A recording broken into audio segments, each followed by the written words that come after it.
आवाज आ रही है? जी आ रही है ठीक से। चलिए, आप सबको बहुत बहुत साधुवाद, बहुत बहुत धन्यवाद। आइए सभी करबद्ध होकर के उपविष्ट हों, सभी पूरी श्रद्धा के साथ। ओ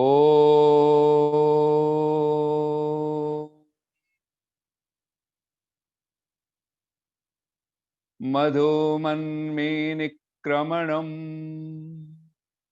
मधुमन्मी परायणम् वाचा वदामि मधुमत् भूयासं मधुसन्दृशः। ॐ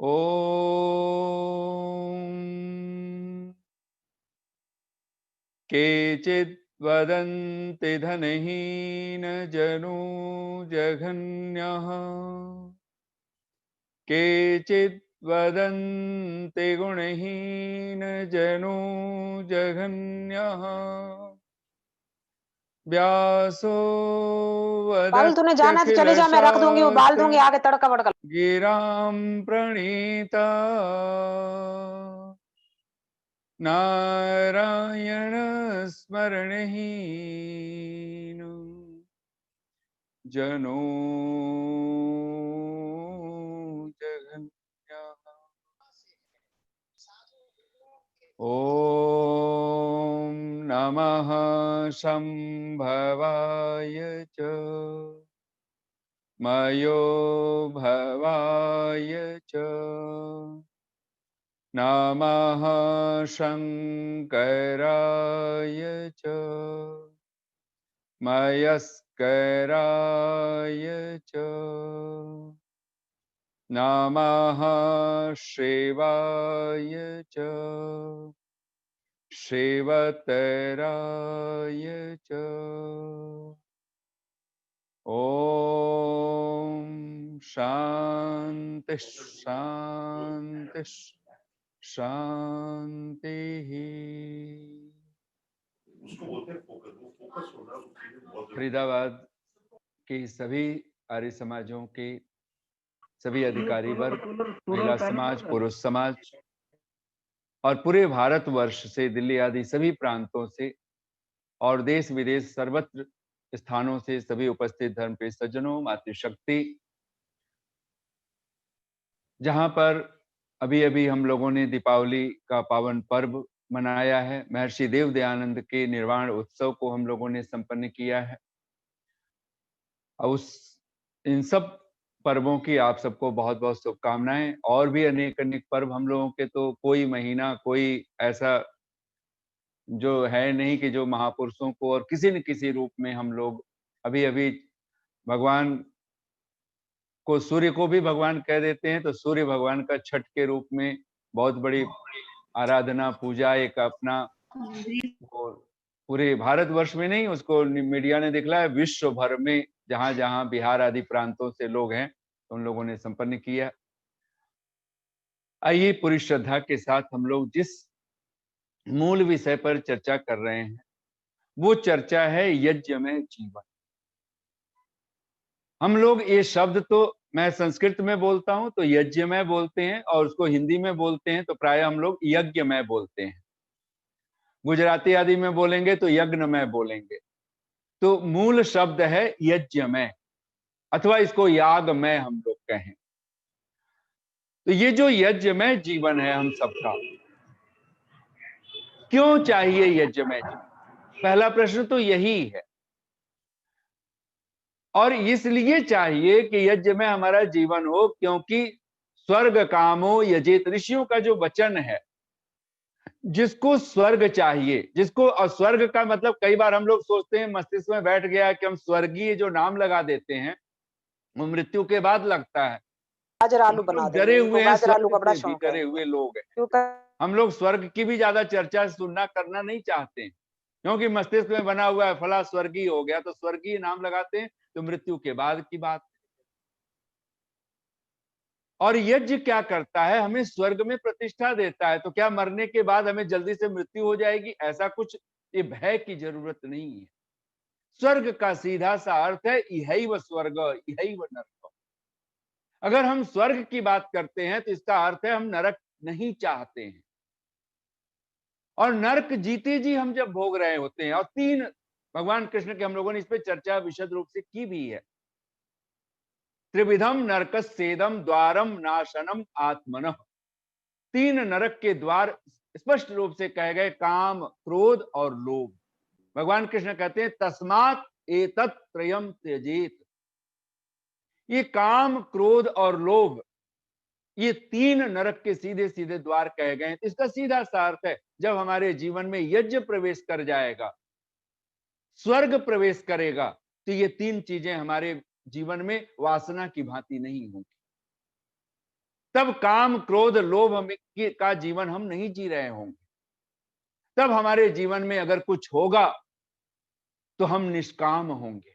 ऋषि दयानंद कहते हैं कि जब व्यक्ति कर्म करे, जब जीव एम शरदः शतम आदि जो हम लोग व्याख्या करते हैं, और जिजी विशेत शतम समाह, जब ये भगवान की वेदवाणी कहती है, तो वहां पर कुर्वन् एव इह कर्माणि, कर्मों को करते हुए। और ध्यान देना, यज्ञ का जो सबसे बड़ा मूल अर्थ है वो है यज्ञों वही। आप सब एक बार अपने मन में बोलिए, यज्ञों वही श्रेष्ठतमम कर्म। और इसको अर्थ ऐसे मत कीजिए कि श्रेष्ठतम कर्म यज्ञ है। हम लोग ऐसा करके अपने हर अहंकार वाले कर्म को हम श्रेष्ठतम कह देते हैं और कहते हैं हमने यज्ञ कर लिया। क्योंकि श्रेष्ठतम है, श्रेष्ठतम का अर्थ ही होता है जहां पर ईगो नहीं कोई खड़ा हो सकता। आप ये घोषणा नहीं कर सकते हैं कि मैंने कुछ किया। आपको हर बार अगर एक पंक्ति लगानी ही पड़ेगी, भवत कृपया, हे प्रभु आपकी कृपा से हमने ये संपन्न किया है।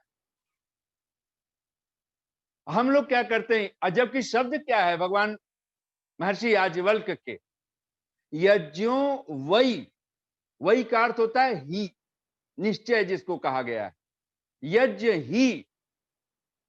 और कहते हैं श्रेष्ठतमम कर्म, श्रेष्ठ, एक तो हम लोग जो डिग्री लगाते हैं, श्रेष्ठ, श्रेष्ठतर, श्रेष्ठतम, तो श्रेष्ठ कर्म है, श्रेय के पथ पर है, ये तो है ही। लेकिन ऋषि कहता है श्रेष्ठतम कर्म है, इससे ज्यादा और कोई शुभ कर्म, श्रेष्ठ कर्म हो नहीं सकता। कहते हैं तस्मात् मनुष्येभ्यो यज्ञम प्राह, इसलिए मानव मात्र को यज्ञ करने के लिए भगवान ने कहा है, ऋषियों ने कहा है। और भगवान का ये आदेश, यज्ञ को हम लोग किस श्रद्धा में, कि जब हम लोग यज्ञ को एक सामान्य रूप से हम लोग दैनिक जो भौतिक यज्ञ करते हैं, हवन आदि करते हैं, उसको हम लोगों ने यज्ञ कहा है।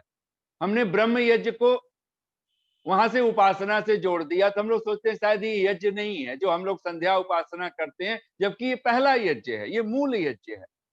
हम माता पिता का सम्मान करते हैं, पूजा करते हैं, सत्कार करते हैं, उसको हमने यज्ञ नहीं स्वीकार किया। हम सोचते हैं ये तो माता पिता का, ये तो ठीक है, मान सम्मान करना, इसको क्या यज्ञ कहना, वहां कोई हवन कुंड थोड़े जल रहा है। हमने प्राणी मात्र के लिए कुछ दान दिया, हमने उसको यज्ञ नहीं समझ पाए। हमने अतिथियों का, विद्वानों का अगर सम्मान किया, हम उसको यज्ञ नहीं कह पाए, जबकि ये श्रेष्ठतम कर्म है। लेकिन मूलतः जब बात आती है कि कौन सा ये कर्म श्रेष्ठतम कर्म है, तो वहां पर भगवान महर्षि याज्ञवल्क्य इस यज्ञ को, जो जलवायु की शुद्धि वाला हम लोग यज्ञ कहते हैं, जिस यज्ञ को ऋषि कहता है अथ अग्नौ द्रव्यम किमर्थम प्रक्षिप्यते, कि ये जो यज्ञ की अग्नि हम उद्बुद्ध कर लेते हैं, जला देते हैं, इसमें हम द्रव्य आदि क्यों आहुत करते हैं, क्यों इसमें हम होम करते हैं, क्यों करें, किमर्थम, किस लिए करें। और ये मंत्र वो मंत्र है, ऋषि दयानंद जब भूमिका बांधते हैं तो कहते हैं कस्त्वा विमुंचति सत्वा विमुंचति। ये मूल देवता यज्ञ है इस मंत्र का, यजुर्वेद के दूसरे अध्याय का मंत्र है ये।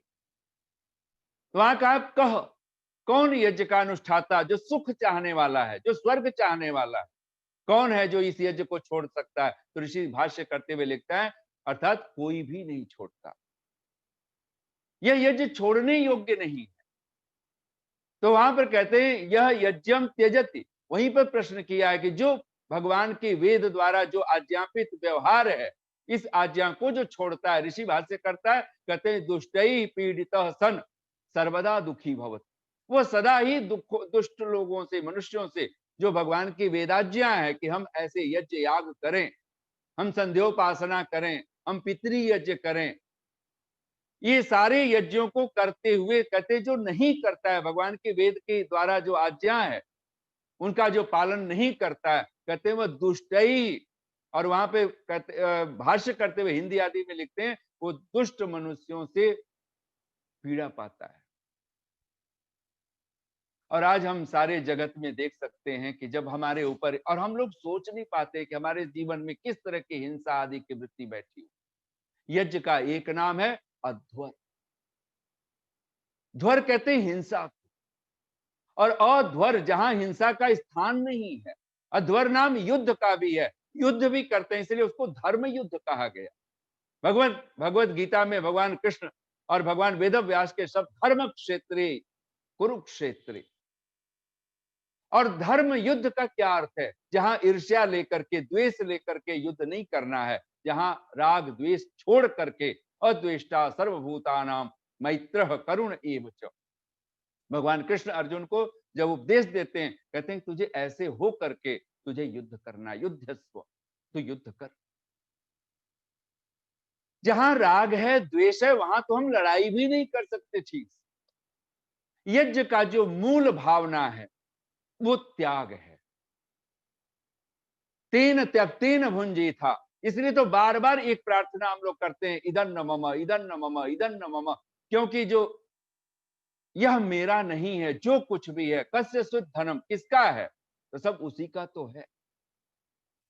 तो वहां जब ऋषि कहता है अथ अग्नौ द्रव्यम किमर्थम प्रक्षिप्यते, ये दूसरा यज्ञ है, देव यज्ञ। और इस यज्ञ में हम इतने सारे, यहाँ पर केसर, कस्तूरी, सुगंधित, घृत आदि अनेक पदार्थ आहूत करने का विधान है। और ऋषियों ने लिखा है जितनी मात्रा में करें उतना अद्भुत है, उतना अति उत्तम है। और इसीलिए ऋषि दयानंद सत्यार्थ प्रकाश में लिखते हैं, इसीलिए ऋषि महर्षि राजे महाराजे लोग बहुत सा होम करते थे। बहुत सा लिखा हुआ, वो छोटे से हवन कुंड में करके हम इतिश्री कर लें कि हमने यज्ञ कर लिया। कुछ लोगों को मैंने देखा है कि वो छोटा सा हवन कुंड रखे हैं और सीख बराबर वो घी डाल डाल करके वो सोचते हैं हमने दैनिक हवन कर लिया। स्वामी जी ने वहां लिखा है 16 आहुतियों के क्रम में कम से कम 6 मासा एक घृत के चम्मच का परिणाम दिया है, घी का परिमाण दिया है। और ऋषि ने लिखा है बहुत सहज से, आप सत्यार्थ प्रकाश में वाक्य आप सब अपने मन में दोहराइए। एक मनुष्य जितना घृत और सुगंध आदि पदार्थ खाता है, क्यों आहूत करना है? कहते हैं एक व्यक्ति, एक मनुष्य जितना घृत और सुगंध आदि पदार्थ खाता है, उतने द्रव्य के होम से लाखों मनुष्यों का उपकार होता है। वहां पे ये सत्यार्थ प्रकाश में शब्द है ऋषि के, लाखों। और प्रसंग कैसा चल रहा है? दैनिक हवन का, जहां 16-16, 32 आहुतियों के देने का विधान है। यानी आप 32 आहुतियों का एक विधिवत आप यज्ञ कर रहे हो, विधि विधान के साथ लाखों मनुष्यों का उपकार होता है। इसका मतलब हम समझते हैं उपकार शब्द पुण्य का पर्यायवाची है। जब हम पाप का विपरीत शब्द बोलते हैं उसका अर्थ है उपकार कहिए, पुण्य कहिए, एक ही बात।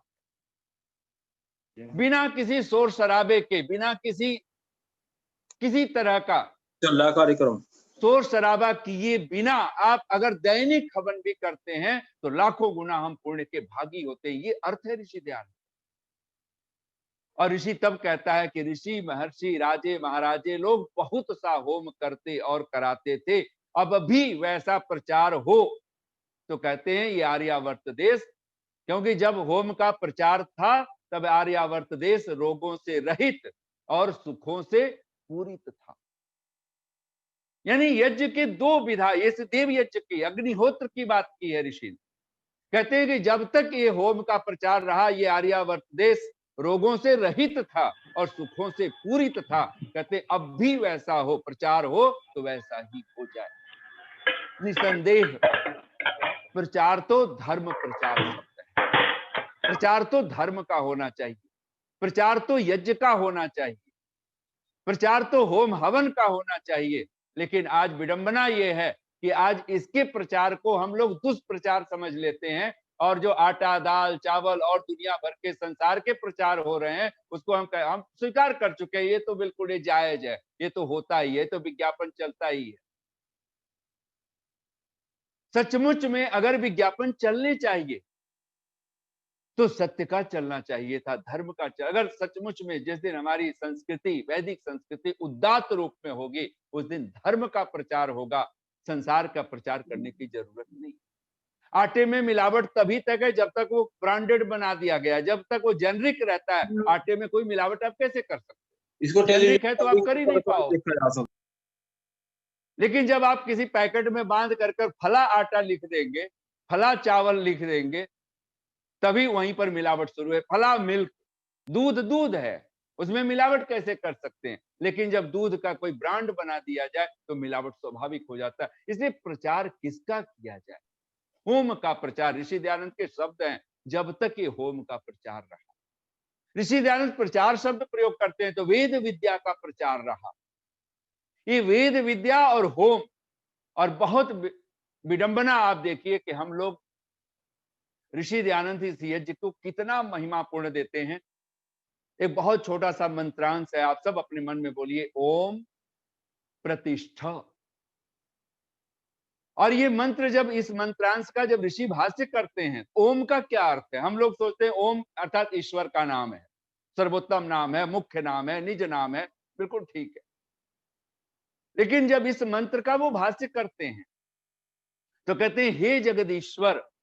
वहां मंत्र है इह मादयंताम ओम प्रतिष्ठा, विश्वे देवा आदि शब्द करके आता है। तो कहते हैं कि हे जगदीश्वर, इह, इस जगत में, इस संसार में, विद्वानों के हृदयों में। अब विद्वान ऋषि दयानंद केवल विद्वान को एक कोई जो शास्त्रों को पढ़ लिया है उसी को नहीं कहना चाहते हैं, वो विद्वान हर एक मनुष्य को कहना चाहते हैं जो समझ से अपने आप को भरा हुआ है, जो ब्राह्मण है, क्षत्रिय है, वैश्य है, कहीं ना कहीं अपने आप को योग्यताओं से जोड़ दिया है, जो द्विज बनने की यात्रा पर निकल पड़ा है, वो सब विद्वान है, वो मनुष्य। अर्थात इसको सीधी भाषा में कहें, जो मननात मनुष्य कह करके पुकारा है, उन सबको ऋषि विद्वान कहना चाहता है। तो कहते हैं हे जगदीश्वर, इह। अब यहाँ ओम का क्या अर्थ लिखा है? अब वहां हिंदी भाषा में हमें नहीं मिलता है, लेकिन संस्कृत में ऋषि स्पष्ट लिखते हैं, ओम ईश्वर वाचको। आप सब एक बार दोहराइए, ओम ईश्वर वाचको यज्ञों वेद विद्या वा। ये तीन अर्थ ऋषि ने ओम शब्द के दिए हैं। ओम का एक अर्थ ईश्वर है, ओम का दूसरा अर्थ यज्ञ है, ओम का तीसरा अर्थ वेद विद्या है। और इसीलिए वहां पर भाष्य करते हैं कि हे जगदीश्वर, इह, इस जगत में विद्वानों के हृदयों में यज्ञ और वेद विद्या को प्रतिष्ठित कीजिए। दो चीजों की प्रतिष्ठा हमारे मस्तिष्क में, हमारे हृदय में होनी चाहिए। कहां हृदय में किसकी प्रतिष्ठा हो? तो यज्ञ की और वेद विद्या। अगर ये दो आपके हृदय में बैठे हुए हैं, और ध्यान देना, हम करते वही हैं जो हमारे दिल में जो चीजें बैठी होती हैं, जो दिमाग में बैठी होती हैं वो हम नहीं करते हैं सारी जिंदगी। हम करते वो हैं, हम कुछ भी कर्म करना चाहते हैं, उसको आप दिल में बिठा लीजिए, आप देखिए कि आप कर पड़ेंगे, चल पड़ेंगे उस तरह। इसलिए तो हम लोग दो पंक्तियां बोलते हैं ना, जो करना है वो कर गुजरो, ये दिल की राय है। क्योंकि जो बात दिल में बैठ गई, हृदय में बैठ गई, अगर काम क्रोध बैठ गया, ध्यान देना, सारी दुनिया ब्रह्मचर्य सिखाएगी, सारी दुनिया संयम सिखाएगी, और हम वासना का खेल खेलते रहेंगे। सारी दुनिया कहेगी क्रोध नहीं करना है, और हम क्रोध का, अहंकार का खेल खेलते रहेंगे। क्योंकि बात लगती है, अरे डांटेंगे नहीं, बोलेंगे नहीं, क्रोध नहीं करेंगे, तो बात बनेगी कैसे? हमारे मस्तिष्क में वो बात बैठी हुई है सचमुच में। इसलिए धर्म का जो लक्षण है, अंतिम लक्षण है, वो क्या है? अगर एक शब्द में अगर भगवान मनु कह देते हैं अक्रोध, उसका अर्थ वो कह रहे हैं कि अक्रोध, अकाम, अलोभ, ये तीनों शब्द वो प्रयोग करना चाहते हैं। धर्म जब आपके जीवन में, हमारे जीवन में आता है, क्रोध विदा होता है, कामनाएं विदा हो जाती हैं, जिसको कबीर ने बहुत प्यारे शब्द में कह दिया, चाह गई चिंता मिटी। ये जो काम है जिसको नरक कह दिया गया, वो कौन सा काम है जिसको कबीर चाह कह रहे हैं, जिसको भगवान बुद्ध आदि ने तृष्णा कह करके पुकारा है, जिसको ऋषियों ने ऐषणा कह करके पुकारा है, त्रिविध ऐषणा, पुत्र ऐषणा, वित्त ऐषणा, लोक ऐषणा, इसी का नाम काम है। और भगवान गीता में भगवान कृष्ण कहते हैं काम एष क्रोध एष रजोगुण समुद्भव, ये रजोगुण से उत्पन्न होने वाला, और धर्म के क्षेत्र में रजोगुण काम नहीं करता है, तमोगुण काम नहीं करता है, वहां तो आपको एक ही गुण चाहिए प्रकृति का, और वो है सतो। स्वर्ग की तरफ चलना है, यज्ञ सीधे सीधे हमें स्वर्ग में लाके प्रतिष्ठा देता है, सुख में प्रतिष्ठित करता है, और वो सुख तो भगवान कहते हैं यज्ञ और वेद विद्या। यज्ञ को बिठाइए, अपने हृदय में बिठाइए, वेद विद्या को अपने स्थान दीजिए, अपने हृदय में स्थान हम दें, और फिर देखें चमत्कार क्या होता है। तो वहां ऋषि कहता है कस्त्वा विमुंचति सत्वा विमुंचति, कस्मै त्वा विमुंचति, कहते हैं तस्मै त्वा विमुंचति। और वहां ऋषि कहते हैं जो परमात्मा की आज्ञा में अपना तन मन धन अपना सर्वस्व न्यौछावर नहीं करता है, कहते हैं रक्षसाम भागोसी, वो राक्षस का मानो हो जाता है, वो असुरों का हो जाता है। जो हम यज्ञ याग में प्रयोग नहीं करेंगे, वहां एक बहुत कठोर शब्द जो ऋषि ने भाष्य करते हुए लिखा, जिसको आज तक हम लोग व्याख्या भी नहीं करते हैं और शायद समझ नहीं पाए। अगर यज्ञ का अर्थ हम देव यज्ञ करते हैं सीधा सीधा, और ऋषि ने देव यज्ञ के ऊपर लिखते हैं कि यह यज्ञम त्यजति ईश्वरो अपि तम त्यजति इति, जो यज्ञ को त्याग देता है, ऋषि लिखता है ईश्वर भी उसको त्याग देता है। अब सोचिए कि कितना, जो ईश्वर ही त्याग देगा, फिर हमारे पास बचा क्या, फिर हम कर क्या पाएंगे। और सचमुच में आज अगर हम देखें अपने जीवन को, तो हमें ईश्वर ने मानो त्याग रखा, ईश्वर ने हमें छोड़ रखा है। क्योंकि ईश्वर के छोड़ने का अर्थ क्या है, तो वहां प्रश्न किया कस्मै प्रयोजनाय, ईश्वर जो त्याग देता है उसको क्या होता है, तो कहते तस्मै दुखम एव स्यात्। वहां प्रश्न किया है, तो वहां पे कि वो कैसे हो सकता है, तो वहां पे मान लो जैसे हम जिज्ञासा कर लें कि अरे जब परमात्मा सर्वव्यापक है, कण कण में है, क्षण क्षण में है, तो वो हमें छोड़ कैसे सकता है, ये तो बात ही बेबूझ है। तो वहां ऋषि लिखता है नहीं, ईश्वर छोड़ देगा तो होगा क्या, तस्मै दुखम एव स्यात्, उसको दुख ही हो। और परमात्मा का स्वरूप कैसा है, तो ऋषि कहता है सच्चिदानंद स्वरूप है, वो आनंद स्वरूप है। जो सच्चिदानंद स्वरूप है, जब उसने छोड़ दिया तो आनंद छोड़ दिया देना, सब सुखों का जो दाता है उसने सुख देना छोड़ दिया, तो क्या मिला, दुख मिलना शुरू हो गया। और दुख जब मिले तो इसका अर्थ है हम भगवान से दूर हो चुके हैं, ये सीधा सीधा अर्थ है। हम यज्ञ से दूर हो चुके हैं, हम उसकी आज्ञाओं से दूर हो चुके हैं। और जितना यहाँ एक, अगर आप सत्यार्थ प्रकाश में एक वाक्य पढ़ना यज्ञ के विषय में, वहां केवल होम को लेकर के वो बोलते हैं, देव यज्ञ के विषय को लेकर के प्रश्न किया है, क्या होम करने के बिना पाप होता है। ये हम लोगों ने पहले चर्चा कर ली है, अगर ब्रह्म यज्ञ न करें तो ऋषि के सत्यार्थ प्रकाश के ही शब्द हैं कि वह मनुष्य कृतघ्न और महामूर्ख होता है, यानी महामूर्ख बनना हो और कृतघ्न बनना हो तो हम ब्रह्म यज्ञ न करें, सीधा पहला यज्ञ की व्याख्या। दूसरा वो कहते हैं क्या होम करने के बिना पाप होता है, क्या हम हवन ना करें, यज्ञ ना करें तो क्या हम पापी कहलाएंगे, पापी ठहरेंगे। तो ऋषि इसका क्या उत्तर देते हैं, एक शब्द में आंसर दिया है, हाँ, यस कह करके पुकारा, यस। यानी अगर हम होम नहीं करते हैं, यज्ञ नहीं करते हैं, हम पापी ठहरते हैं, और पापी होने का सीधा सा अर्थ है दुख में पड़ जाना, दुखी हो जाना। जब जब हमने दुख झेला है, तब ध्यान देना, तब तब हमने यज्ञ से दूरी बनाई है, यज्ञ से हम कहीं दूर हुए हैं, यज्ञ से हमने कहीं भिन्नता हमारी हो गई। दो मार्ग कहे गए हैं, हम सबको विदित है, एक है श्रेय मार्ग और एक है प्रिय मार्ग। भगवान को सबसे ज्यादा अगर आप पुरुष सूक्त, एक बहुत बड़ा सूक्त माना जाता है जो वेदों का, वो है पुरुष सूक्त। इसमें परमात्मा की अपार महिमा का वर्णन किया जाता है। सहस्त्र शीर्षा आदि कह करके उन मंत्रों में अगर आप पढ़ेंगे तो कहा तस्मात यज्ञात सर्वहुतः ऋचः सामान्य जज्जिरे। उस परमात्मा को कैसा कहा? यज्ञात, यज्ञ स्वरूप कह करके पुकारा। वह परमात्मा यज्ञ स्वरूप है। और कहते हैं कि सचमुच में अगर हम परमात्मा के उपासक होना चाहते हैं तो कहते हैं ईश्वर वद विद्वद भी भवितव्यम। अगर हम उसके होना चाहते हैं, उस जैसा बनना होगा। परमात्मा कैसा है? तो यज्ञ स्वरूप है, वो सर्वभूत है वो। और इसीलिए कहा, यहाँ वेद का मंत्र है, हम लोग जब बोलते रहते हैं तो हम शायद ऋषि का जो भाष्य है उस पर क्या उपलब्ध है, अयम यज्ञो भुवनस्य नाभि। वो कौन सा यज्ञ है जो भुवन की नाभि कहा? तो वहां पर यज्ञ का अर्थ करते हैं यज्ञो वही विष्णु। यज्ञ विष्णु का स्वरूप है, यज्ञ परमात्मा का स्वरूप है। और वो परमात्मा इस समस्त त्रिभुवन का, समस्त लोक लोकांतरों का वो नाभि है, वो केंद्र है, वो आधार है। ये जब हमारी मानसिकता में बैठ जाए ये बात, वह परमात्मा यज्ञ स्वरूप है और वो हमें भी चाहता है पुरुषो वाव यज्ञ, हम मनुष्य भी यज्ञ स्वरूप बन जाए। और इस पर सबसे बड़ी महिमापूर्ण ये है कि मैंने बहुत पहले एक बार शायद आप लोगों को सुनाते हुए कहा था, यज्ञ का जो मूल अर्थ है, आप सब बोलिए एक बार, यज्ञ श्रद्धा। यज्ञ का जो मूल अर्थ है वो श्रद्धा है।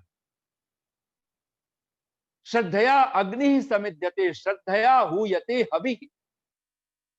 बिना श्रद्धा के हम ना तो अग्नि उद्भुत कर सकते हैं और बिना श्रद्धा के ना हम आहुत कर सकते हैं। अगर आपके पास श्रद्धा है, और श्रद्धा का एक ही अर्थ है जो ऋषियों की भाषा में है, सत्य को धारण करना, सत्य को पुष्ट करना। हमारे पास ओंकार है, हमारे पास यज्ञ है, हमारे पास वेद विद्या है, और इन तीनों को अगर कहीं प्रतिष्ठा देनी है सबसे पहले तो अपने मनो मस्तिष्क में हम प्रतिष्ठा दें, अपने हृदय में भी उसे बिठा लें और अपने मस्तिष्क में भी उसी को उजागर करके रखें। हम लोग पंक्तियां बोलते हैं ना, जिस पे तेरा करम नहीं होता वह कभी मोहतरिम नहीं होता, वह श्रीमंत नहीं होता। जिस पे तेरा करम नहीं होता, कृपा नहीं होती, जिस पे तेरा करम नहीं होता वह कभी मोहतरिम नहीं होता। पा लिया राज ये जिंदगी जिसने, उसको मरने का गम नहीं होता। खुश जो तेरी रजा में रहता है उसको गम में भी गम नहीं होता। तेरे दर का गदा एक भिखारी भी, तेरे दर का गदा एक शहंशाह से कम नहीं होता। एक बार उसके दर का भिखारी भिक्षुक भी बन करके, और ऋषि दयानंद ने एक जगह नहीं अनेक जगह भाष्य करते हुए लिखते हैं, जब भी कुछ याचना करें, कुछ मांगे तो किससे मांगे? एकमात्र कहते ईश्वराद एव याचनी। सब सुख ईश्वर से ही कामना करने योग्य है। ऋषि दयानंद का एक वाक्य है, आप सब, और शायद 18वें अध्याय जो यजुर्वेद का 18वां अध्याय, जिसको बार बार चमस चमस करके याद आता है कि आयुर्यज्ञेन कल्पताम, ऐसे ऐसे करके यज्ञेन कल्पताम, यज्ञेन कल्पताम। उन मंत्रों में ऋषि का भाष्य एक छोटा सा वाक्य है, आप सब बोलिए एक बार अपने मन में। सबसे उत्तम मोक्ष सुख से लेकर, सबसे बड़ा सुख क्या है? मोक्ष का सुख। सबसे उत्तम मोक्ष सुख से लेकर अन्न जल पर्यंत, सबसे साधारण जो भौतिक फिजिकल सुख है हमारा, अन्न जल, सबसे उत्तम मोक्ष सुख से लेकर अन्न जल पर्यंत पदार्थों की याचना एक ईश्वर ही से करनी चाहिए। यहां ऋषि लिखता है एक ईश्वर ही, भी नहीं लिखा है, ही लिखा है। ईश्वराद एव, ईश्वर ही से याचनीयम, याचना करनी चाहिए। यज्ञ का सीधा सा अर्थ है कि मेरे पास जो कुछ है, देनहार कोई और है, देता है दिन रैन। आज मेरे पास घृत है, अन्न है, जल है, मैं बांट रहा हूं, कहीं आहुत कर रहा हूं, कहीं भगवान के आदेश में मैं उसको किसी तरह से अगर उसको देव पूजा में, संगतिकरण में, दान में प्रयोग कर रहा हूं, तो कहते हैं देनहार कोई और है, देता है दिन रैन। लोग भ्रम मुझ पे करें, ताबिध नीचे नैन, ये क्षमता हमारी हो जानी। अकड़ करके यज्ञ नहीं हो सकता है। दंभम बिना यह क्रियते, आचार्य चाणक्य एक बहुत प्यारा ये कहना चाहिए वाक्य है, सूत्र है। धर्म किसको कहें, जहां वो कहते हैं दानम धर्म, इसको मानो और खोल दिया है। दंभम बिना यह क्रियते सधर्म। और यज्ञ का नाम पूरी विधा में अगर आप देखें तो ये यज्ञ, यजुर्वेद का एक नाम यज्ञ वेद भी कहते हैं।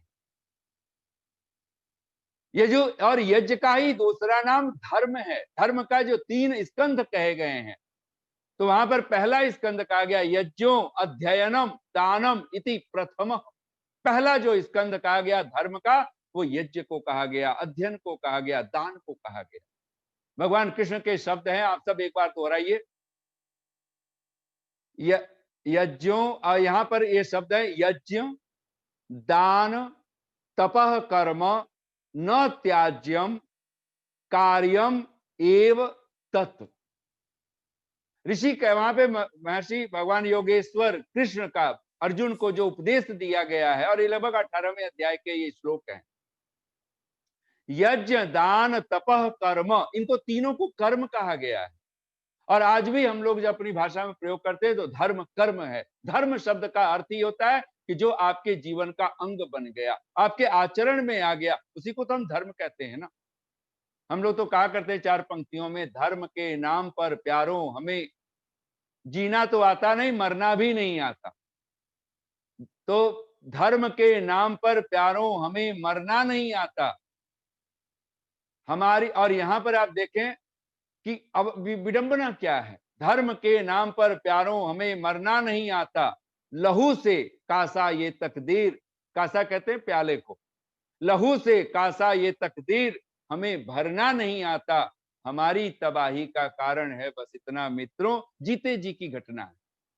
हमारी तबाही का कारण है बस इतना मित्रों, हमें कहना तो आता है मगर करना नहीं आता। धर्म का अर्थ है जब आपका आचरण में वो परिवर्तित हो जाए। यज्ञ आपके जीवनचर्या का व्यवहार है। यज्ञ आपको सात्विक कर्ता बना देता है। और यज्ञ वो विधा का नाम है कि जहां पर हम देव पूजा, संगतिकरण और दान, ये 3 घटनाएं हमारे जीवन में घटनी शुरू हो जाती। ऋषि दयानंद जब इन यज्ञ की व्याख्या करते हैं, बहुत प्यारा मंत्र है यजुर्वेद का पहले अध्याय का 31वां मंत्र है। उसका एक मंत्रांश आता है तेजोसी शुक्रम असि अमृतम असि नाम धाम नामासी। और वहीं पर ऋषि के जब भाष्य करते हैं तो पूरी श्रद्धा के साथ में तो कहते प्रियम देवानाम अनाधृष्टम देव यजनम असि। ये देव यज्ञ के ऊपर वो कहते तेजोसी, जो प्रकाश प्रदान करने वाला है। और प्रकाश का अभी अभी तो हम लोग दीपावली का पर्व मनाए, तो क्या हमने केवल लाइटिंग जला लेने को, बाहर का प्रकाश कर लेने को प्रकाश कहते हैं? हम सबको पता है असतोमा सदगमय, ये प्रकाश, सत्य का प्रकाश, सत्यार्थ प्रकाश। जब हमारे जीवन में यज्ञ आता है तो क्या होता है? तेजोसी, हम तेज से युक्त हो जाते हैं, हम प्रकाश से युक्त हो जाते हैं। ये और वहां ऋषि दयानंद ने इसको दोनों परक जोड़ा हुआ है, यज्ञ ईश्वर परक भी, इसकी जो व्याख्या है तेजोसी, तो वहां इसका नाम ईश्वर भी किया है और इसी का नाम यज्ञ किया है। दोनों अर्थों में लिया हुआ है। देव यज्ञ अग्निहोत्र को लेकर के भी ये सारे अर्थ। शुक्रम असि, जो शुद्धि का हेतु है, जो शुद्ध कर देने वाला है। पवित्रम असि, अगर हम यज्ञ से जुड़ते हैं हम पवित्र होते चले जाए, छल कपट से रहित होते चले जाएं। वहीं वे पुनः कहते हैं वो अमृतम असि। और ऋषि दयानंद जब इसका भाष्य करते हैं कि यह यज्ञ क्या करता है, तो कहते हैं मोक्ष सुख का देने वाला। और फिर कहते हैं धामासी, अत्यंत और अन्न आदि का, जल अन्न आदि की शुद्धि करने वाला है। अनेक प्रकार के जो हमारे निसंदेह जो हम लोग मानते हैं आज प्रदूषण है, पर्यावरण, अगर इसको अधिकार होता, अगर कहीं सत्ता में व्यक्ति समझ होती लोगों को, तो शायद हम यज्ञ के माध्यम से जितना बड़ा प्रदूषण को दूर करने का जो कार्य हो सकता था, और ये सरकारी विल पावर के साथ में, सत्ता के विल पावर के साथ में आज बहुत बड़े-बड़े हब सेंटर बने होते हैं हमारे पास यज्ञ। और इसीलिए तो ऋषि ने लक्ष्य आहुति 2 लक्ष्य आहुति तक देने के विधान, बड़े-बड़े यज्ञ कुंड बनाने के विधान किए। आज हम सब अद्भुत रूप से समझ सकते हैं, और ये जो यज्ञ करने वाले ऋषि ने तो वहां लिखा है, कोई वस्तु नष्ट नहीं होती है, सिर्फ रूपांतरण होता है, अवस्था परिवर्तन होता है। और जो अग्नि के अंदर जो गुण है, इसलिए तो माता को अग्नि कहा गया, पिता को अग्नि कहा गया, आचार्य को अग्नि कहा गया है, अतिथि को अग्नि कहा गया है, परमात्मा को अग्नि कहा गया है। और इसीलिए तो वेद का पहला मंत्र ही अगर हमारे जीवन में है, अग्निम ईडे पुरोहितम, हम अग्नि की पूजा करने वाले, हम प्रकाश की पूजा करने वाले। और अग्नि का जो आध्यात्मिक अर्थ हम सबको पता है, वो है ज्ञान, वो है ज्ञान, विवेक, प्रज्ञा, मेधा, बुद्धि। हम परमात्मा को ज्ञान स्वरूप कह करके, ऋषि ने तो विज्ञान स्वरूप में लिखा है, तो विज्ञान का अर्थ है विशेष ज्ञान, ना कि वो साइंस की भौतिक बात कर रहे हैं। तो ऋषि जब कहता है यज्ञो वै श्रेष्ठतमम कर्म तस्मात् मनुष्येभ्यो यज्ञम प्राह, तो यज्ञ का सीधा सा अर्थ है हम स्वर्ग के में प्रतिष्ठा वाले हम कर्म करने।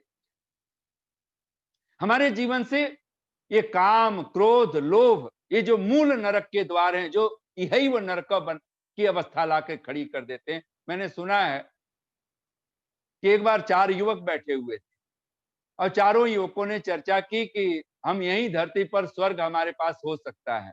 बोले क्या हो? तो बोले चाइनीज फूड, घर में चाइनीज फूड, जर्मन की लेटेस्ट मॉडल की कार, अमेरिकन, वो सारे अमेरिका से ज्यादा प्रभावित थे, उन्होंने तो अमेरिकन डॉलर कह दिया, नहीं तो अरब में भी वो कुछ करेंसी है जो डॉलर से भी बहुत बड़ी है, पाउंड भी डॉलर से बहुत बड़ा है। लेकिन उन्होंने एक सीधा सामान्य कहा हमारे जीवन में स्वर्ग हो सकता है, और वो स्वर्ग कैसे उतर सकता है कि घर में हमारे चाइनीज फूड हो, जर्मन की लेटेस्ट मॉडल की कार हो, अमेरिकन डॉलर हो, और सारे इंडियन थे वो सारे युवक, तो कहते हैं और इंडियन वाइफ हो,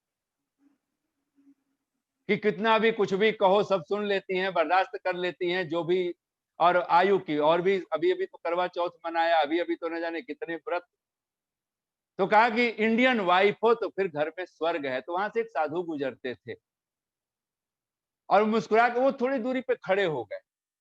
तो फिर युवकों ने कहा नरक क्या हो सकता है, स्वर्ग तो ये हो गया, फिर नरक क्या है? तो वही फिर अपनी वो कहते हैं कि फिर अब सारे चारों बोल पड़े, घर में चाइनीज कार हो, अब फूड था, स्वर्ग था, अब चाइनीज कार हो, जर्मन फूड हो, उबली उबली चीजें खाने को मिले, और कोई ज्यादा जैसे आजकल बच्चे हो रहे हैं बस घी नहीं खाना, दूध नहीं पीना, सारी जो हमारी वैदिक परंपरा की चीजें जो स्वास्थ्यप्रद थी, आज उन सबको हम छोड़ बैठे हैं, हमारे बच्चे भी छोड़ बैठे हैं। तो कहते हैं कि चाइनीज कार हो, नरक, Chinese car, German food, Indian salary, जो रुपए पैसे आए महीने में तो वो इंडिया के रुपए आए, इंडियन सैलरी, और चारों थे तो वो इंडियन थे, और बोले और अमेरिकन वाइफ आ जाए तो फिर नरक।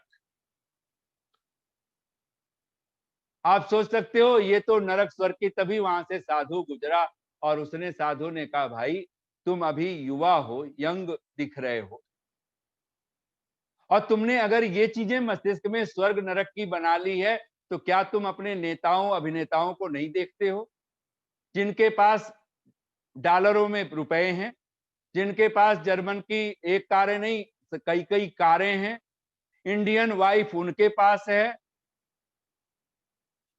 चाइनीज फूड का प्रचार वो लोग करते हैं तो चाइनीज फूड उनके घर में पड़ा हुआ है। तो फिर ये तिरुपति बालाजी, ये सिद्धि विनायक के रात रात को ये घंटों घंटों नंगे पांव ये चक्कर कौन काट रहा है?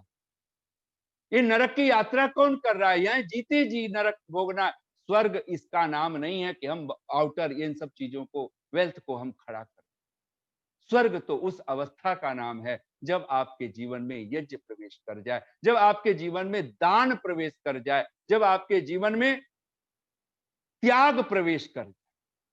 त्यक्तेन भुंजीथा, ऋषि कहता है जगत से चित्त को हटा करके हम संसार को उपभोग भोग करें, बांटे। यहां पर जिस दिन दाता बन करके जिएंगे, ध्यान देना, वही ढंग।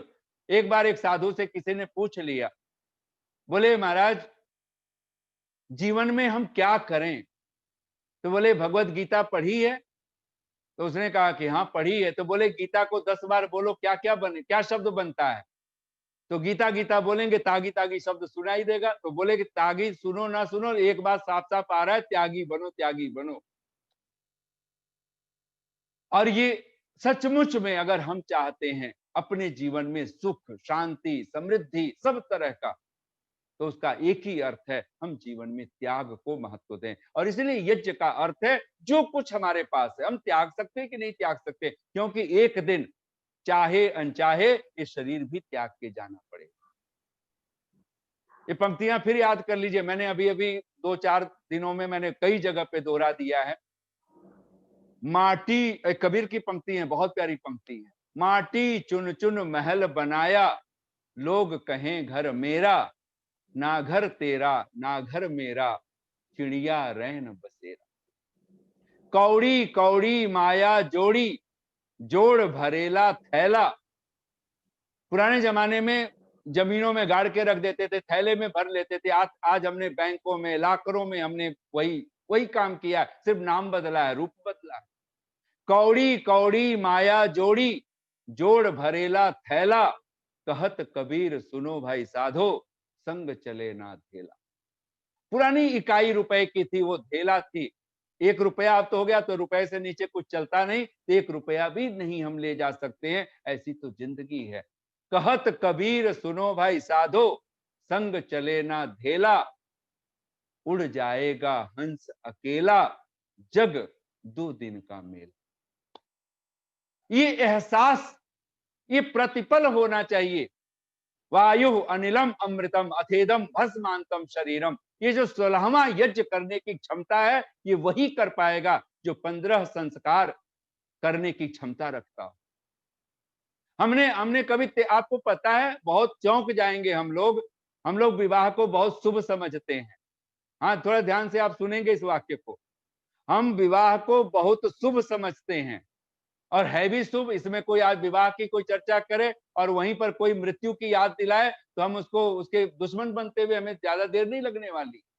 और यही भारत में ही, दूर की तो बात छोड़ो, अमेरिका आदि की, चंडीगढ़ में 13 नाम का सेक्टर नहीं है। 13 की संख्या इतनी अशुभ मान ली गई है। और वो भी सुनते हैं कि आर्किटेक्ट जो फ्रांस आदि का था, जिस जमाने में चंडीगढ़ को बसाया गया, तो उसने बसाई होगी, तो उसके दिमाग में भी रहा होगा कि 13 संख्या तो अशुभ होती है, 13 को रखना ही नहीं है। और ये चंडीगढ़ किसकी राजधानी है? पंजाब की राजधानी है। पंजाब किसकी धरती है? गुरु नानक देव की धरती, जिसको कहते 13 ही 13 कह करके सब लुटा दिया था एक बार। और 13 को वो शुभ मान रहे हैं, 13 कह रहे हैं। और अगर आप 16 संस्कार अगर आप ठीक से गिन लें संख्या के आधार पर, आप जान के हैरान होंगे, 13वां संस्कार विवाह संस्कार है। विवाह संस्कार की जो संख्या है वो 13वीं, आप जैसे भाषा बोलते हैं ना, 13वीं 14वीं 15वीं 16वीं अगर कहें, इस भाषा में बोलें। कई लोग तो मृत्यु को भी जब संस्कार करते कहते हैं आज हमारे पिताजी की 13वीं है, आज हमारे माताजी की 13वीं है। ऐसी भाषा हम सुनते हैं। आप हंस करके हम लोग कह सकते हैं जी हमारे बेटे का आज 13वां है। कौन? संस्कार है, विवाह संस्कार है। बड़ा कठिन लगेगा, लेकिन 13 की संख्या में विवाह संस्कार। हम कहां हैं? हम किस मानसिकता में हम लोग जी रहे हैं? जिसने, और 15वां संस्कार आपने कभी ख्याल किया 16वां कौन करने में समर्थ होगा? अंत्येष्टि किसकी अद्भुत होगी? जिसके पास 15वां संस्कार हो गया, जो सन्यास की अवस्था में आ चुका है। आज मैं नहीं कहता, अगर भगवान करे कि हम वानप्रस्थ भी उसी भाषा में, ना आज माहौल है, लेकिन कम से कम मन से तो हम बनने शुरू हो जाएं। हम अपने सारे जिम्मेदारियों से, सारे दायित्वों से हम मुक्त तो होने लगे। यज्ञ कहता है देव पूजा, और ये हो सकता है जब हमारे जीवन में देवों का पूजन हो जाए। और ध्यान दीजिए, ये जो पंच महायज्ञ है, ये 5 देवता हमारे पास है। पहला ब्रह्मदेव है, परमात्मा देव है, उसको सर्वस्व अर्पित कीजिए। भगवान के जो आदेश हैं उन पर अपना तन मन धन सब लुटा दीजिए। दूसरा देव यज्ञ, जिसका नाम ही होम हवन आदि का नाम ही देव यज्ञ है, और इसमें इस देव यज्ञ की व्याख्या करते हुए ऋषियों ने लिखा है, इसमें विद्वानों को आमंत्रित करना अत्यंत अनिवार्य होता है, दान दक्षिणा देना अत्यंत अनिवार्य होता है। यज्ञ की पत्नी मानी गई है किसको? दक्षिणा। और यज्ञ को जो श्रद्धा का रूप लेता है, अब 5 शब्द जो हम लोग बोला करते हैं, विधि, शिष्टान्न, अन्न, शिष्टान्न बोलते हैं, मंत्र, दक्षिणा और श्रद्धा, ये 5वां जो अंग है श्रद्धा, ये यज्ञ का मूल अर्थ है। तो हम सब भगवान से प्रार्थना करते हुए आप सबको बहुत बहुत साधुवाद के साथ, मैं घड़ी पे नजर मेरी पहुंच गई है, तो आइए मैं इसको समेटता हुआ अपनी बात को, 2 दिन की जिंदगी में इतना न मचल के चल। 2 दिन की, कबीर कहते हैं ना, जग 2 दिन का मेला। 2 दिन की जिंदगी में, नहीं तो बहुत पुराने कवियों ने तो कुछ अलग ढंग से लिखा ना, उम्रे, वो कहते हैं पंक्तियां, 4 दिन की जिंदगी, तो कहते हैं उम्रे दराज मांग लाए थे 4 दिन, 2 आरजू में कट गए 2 इंतजार में। तो 4 दिन की जिंदगी कुछ लोग कहते हैं तो 2 आरजू मांगने मांगने में, प्रार्थना प्रार्थना में, कामना कामना में, और 2 अब मिलेगा, उस 2 इंतजार में कट गए। 2 दिन की जिंदगी है। और सचमुच में अगर इसको कवियों ने देखा, अश्वत्थे वो निषदनम परणे वो वस्तुता, हमारे मस्तिष्क में यज्ञ की महिमा बैठ जानी चाहिए। ये जो 5 देवता हैं, इन देवों का पूजन करने वाले हम बने, और पूजन करने का सीधा सा एक अर्थ आप मस्तिष्क में बना लीजिए, समय देना।